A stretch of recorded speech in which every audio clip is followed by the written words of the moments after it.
კიდევ ერთხელ მივესალმებით ჩვენს ძვირფას ტელემაყურებლებს. ეს არის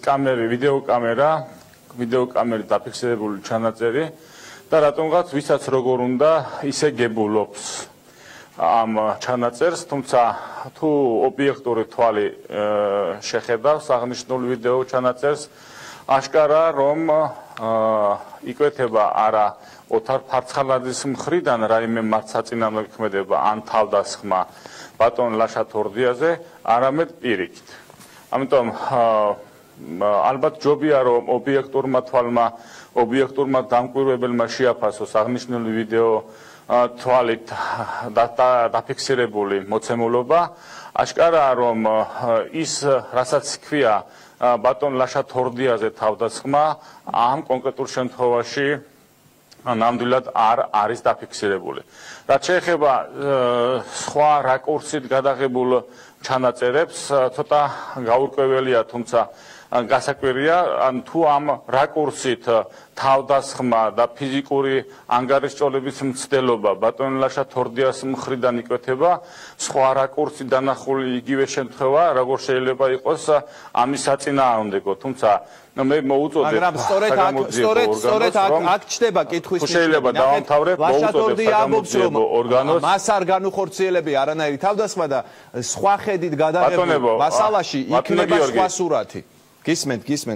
გიორგი ბატონო, ანუ მე მართლა ვერ ხვდები, თუ არ განუხორციელებია თავდასხმა, ეს ვიდეო ჩანაწერის ავთენტურობას აყენებთ ეჭვის ქვეშ, მაშინ ამ კუთხით, როგორც მე მაქვს საზოგადოების უფრო დიდ ნაწილთან ერთად ინფორმაცია, დღეს შეტარებული ბრიფინგზე აშკარად და საგამოძიებო ორგანომ განმარტა, რომ ვიდეოს ავთენტურობის საკითხთან დაკავშირებით ექსპერტიზა აქვს დანიშნული. ჩემთვის ცოტა გაურკვეველია ამ რაკურსით თავდასხმა ხორციელდება ბატონ ლაშა თორდიას მხრიდან და სხვა რაკურსით დანახულზე პირიქით იქნება. ამიტომ რაც შეეხება ამის ავთენტურობას, როგორც ვიცი, საგამოძიებო ორგანომ დანიშნა ექსპერტიზა აღნიშნულ ფაქტთან დაკავშირებით და იმედი მაქვს, რომ ამ ექსპერტიზის დასკვნასაც მე როცა ეს მოვა საადაოდ არ გახდიან. თუმცა მე მრჩება შთაბეჭდილება, რომ ყველაფერს და ყველანაირად ყველაფერს საეჭოდ ხდის ოპონენტი მხარე, საეჭოდ ხდის ნეიტრალურ მოწმეთა მიერ მიცემულ ინფორმაციას, საეჭოდ ხდის ზოგადად ამ ვიდეო ჩანაწერის ავთენტურობას, რომელსაც იგი აცხადებს, რომ ეს მე არ ვარ, მე არ განიხორციელებია თავდასხმა, ალბათ ობიექტური დამკვირვებელი ამას სრულყოფილად შეაფასებს და დაინახავს იმას, არა რაც უნდა რომ დაინახოს, არამედ იმას, რაც რეალობაა ამ ვიდეო ჩანაწერთან დაკავშირებით. აი ეს შეკითხვა მინდა დაგისვათ, რადგან გახდა დავის და შეუთანხმებლობის საკითხი უკვე ეს ვიდეო კადრები. არის თუ არა თქვენი სურვილიც, რომ თუ კი არსებობს სხვა უფრო ახლო ხედით გადაღებული მასალა, ისიც გამოაქვეყნოს შინაგან საქმეთა სამინისტრომ?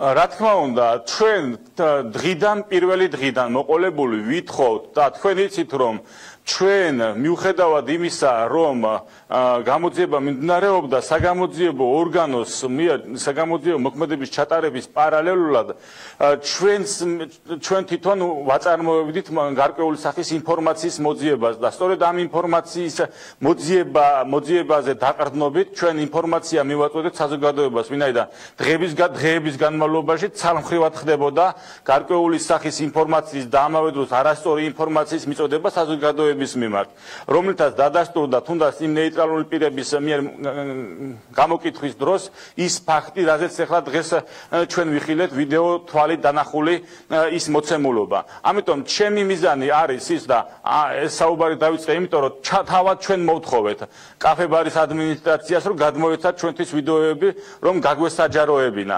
თუმცა ეს არ მოხდა, მაგრამ ჩვენი მოთხოვნა არის, თუ არსებობს და იმედი მაქვს არსებობს ვიდეო თვალით დაფიქსირებული ნებისმიერი კადრი, სადაც ბატონი ოთარი და ბატონი ლაშა ფიგურირებენ, ყველა ინფორმაცია იქნეს საზოგადოებისთვის ცნობილი. მაგრამ ერთი ძალიან მნიშვნელოვანი კითხვა იბადება.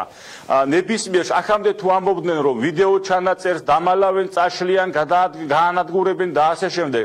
აღმოჩნდა, რომ ეს ვიდეო ჩანაწერი პროკურორი არსებობს და საზოგადოებას საგამოძიებო ორგანო მიაწოდა, ეხლა აღმოჩნდა რომ თურმე ეს ვიდეო ჩანაწერი არ არის სრულყოფილი, არ არის ავთენტური, არ არის სრულფასოვანი და თავდასხმას, რომელსაც ადგილი აქვს კონკრეტულ შემთხვევაში და აქტიურ მოქმედებას, ფიზიკურ ანგარიშტორების მცდელობას ბატონ ლაშა თორდიას მხრიდან, ეს თურმე ეს ასე არ არის და ესეც დამონტაჟებულია. ბატონ გაგი, თქვენ ამბობთ რომ ლაშა თორდია თავს დაესწრა თქვენი დაცვის ბატონ რომელსაც თან ახლდა პირადი მცველები.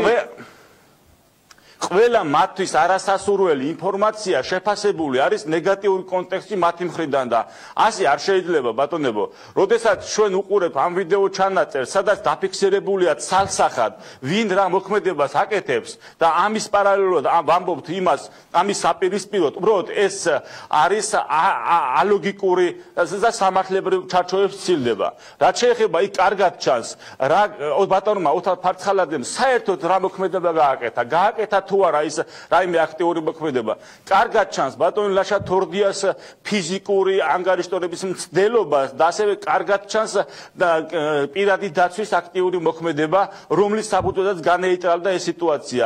ამას მე ვიძახდი ჯერ კიდევ გამოკითხვის რამოდენიმე დღის უკან, როდესაც ეს ინფორმაცია მე მივიღე ნეიტრალური მოწმეების მე მიღებული ინფორმაციის საფუძველზე. ვინ არიან ეს ნეიტრალური მოწმეები, შეგიძლიათ გითხრათ? ადამიანები, რომლებიც თვითმხილველები არიან, ადამიანები, რომლებიც ადგილზე კაფე ბარში მუშაობენ, ადამიანები, რომლებმაც დაინახეს ეს ყოველივე და განსხვავებით ალოგიკური მსჯელობისაგან, რომელთაც გამოირჩევა ბატონ ლაშა თორდიას მხარე, ასე უხეშად ასე რომ ვთქვათ, ამ შემთხვევაში ადამიანებმა, რომლებმაც ეს ყველაფერი წამიერ სიტუაცია შეადარეს და ეს არის ის რეალობა, რაზეც ეხლა დღეს თქვენ კი ბატონო, აი მე ერთი შეკითხვა მაქვს კიდევ თქვენთან. ნუ ჩვენ ნახეთ რომ მოხდა დაპირისპირება, ფაქტია რომ რაღაც პასუხისმგებლობის საკითხი უნდა დადგეს, ხომ? ან ერთი მხარის, ან მეორე მხარის. მე მაინტერესებს თქვენ როგორ ხედავთ ამ საქმის გაგრძელებას. ანუ ლაშა თორდიამ დღეს თქვა რომ შეიძლება მე აღმოჩნდე ბრალდებული სკამზე, ისე მიყავს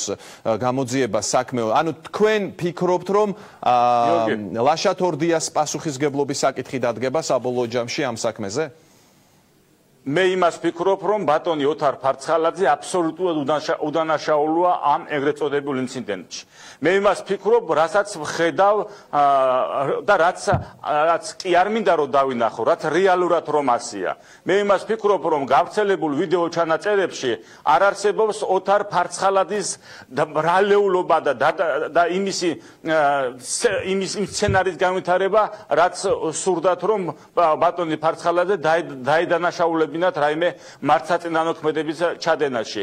ამ ყოველივე ინფორმაციით, მოძიებული ინფორმაციით, შეკრებილი ინფორმაციით ცალსახაა, რომ ოთარ ფარცხალაძის მხრიდან არანაირ მართლწინააღმდეგობას, რაიმე სახის გადაცდომას ადგილი არ ჰქონია. აი ეს არის, რასაც მე ვფიქრობ და რაც არის რეალური, რომელიც ალბათ საზოგადოებამ კი ბატონო, დღეს გენერალურმა აუდიტორმა მოითხოვა, რომ პარლამენტმა შეისწავლოს ეს საკითხი, შეიქმნა საგამოძიებო კომისია. თქვენ დარწმუნებული ხართ თქვენს სიმართლეში? შეგიძლიათ გითხრათ, დაუჭერთ თუ არა მხარს ზოგადად ამ იდეას, რომ პარლამენტში განიხილოს ეს საგამოძიებო კომისიამ ეს საკითხი? ჩვენ დასამალი ნამდვილად არაფერი გვაქვს. ჩვენ დასამალი არ გვაქვს საზოგადოების წინაშე.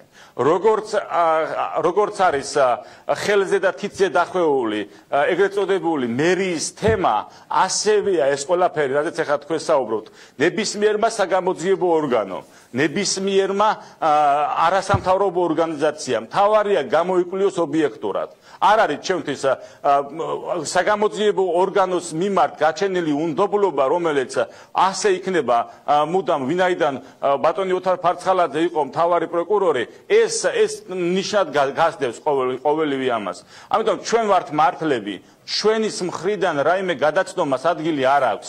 ბატონ ოთარ ფარცხალაძეს კადრებითად კარგად ჩანს, არანაირი მართლწინააღმდეგობა არ ჩაუდენია.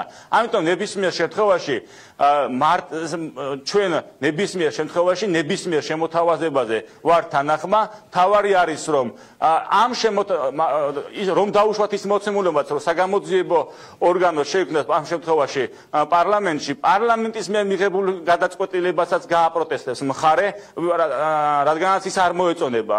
რადგანაც არ მოეწონება ის სიმართლე, რაც არის ჭეშმარიტი მადლობთ და ბოლო შეკითხვა მინდა დაგისვათ. ჩემი ბოლო შეკითხვა. არანაირი კავშირი ამ შემთხვევაში არ აქვს ბატონ ლაშა თორდიას გასაგებია ბატონ გაგი. ჩემი ბოლო შეკითხვა უშუალოდ ამ ჩვენ სასაუბრო თემას არ ეხება, ცოტა სხვა ეპიზოდია და ეხება მერის მიერ მიწების გადაცემის საკითხს. ოთარ ფარცხალაძე აპირებს თუ არა რაიმე უთხრას საზოგადოებას ამ საკითხზე. ეს ცალკე საკითხია კიდევ.